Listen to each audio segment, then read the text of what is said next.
I'm breaking in. I'm sorry. We hit it, Mike. We just hit it. We actually hit Love it. 467.80, I think it was. There you go. Now, we spent a fortune on those balloons, let me tell you. But it was worth it. It was worth it. I mean, it really is history when an American company goes to a $2 trillion valuation. That is a remarkable thing indeed. Okay, so it's backed off a little bit from 467.76, but it made it. It hit it, albeit briefly, and let's see where it goes from here. What do you think, Murph? Could it go to $500 a share?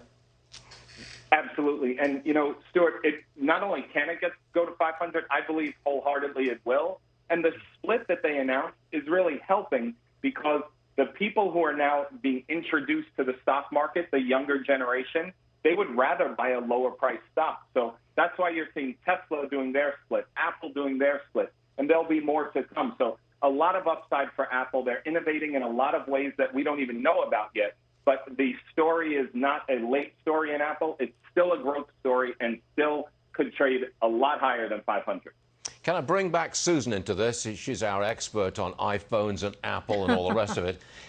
In your judgment, and I'm asking for a judgment, Susan, in your judgment, is the Apple iPhone the best smartphone on the market, regardless of price? Regardless of price, well, it depends on whether you're an Android addict or if you're an iPhone addict. I think it's pretty much split. So, I personally use an Apple iPhone, but it's not just the iPhone that's been driving the stock. Don't forget, wearables are now a Fortune 140 company on its own. So we're talking about the AirPods and the watches, and they've been innovating in different ways. Maybe not the iPhone anymore when it comes to where the growth is, but if you think about it, 80% of the revenue still comes from very high-priced devices. That includes the iPad. They also have a new Mac that they just announced for this year, and the super cycle that's upcoming for 5G in October. Wearables, that's the AirPods or whatever you want to call them. AirPods, yes, and the watches. And the watches. Is there anything else in this wearables category from Apple?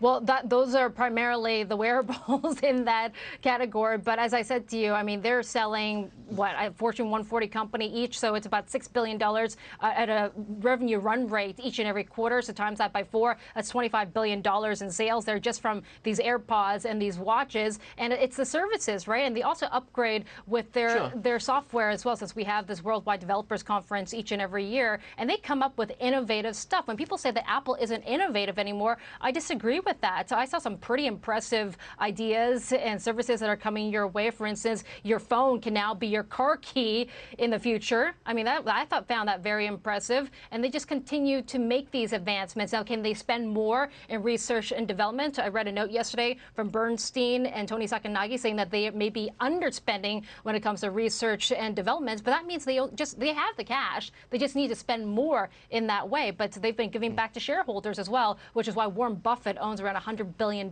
worth of Apple stock.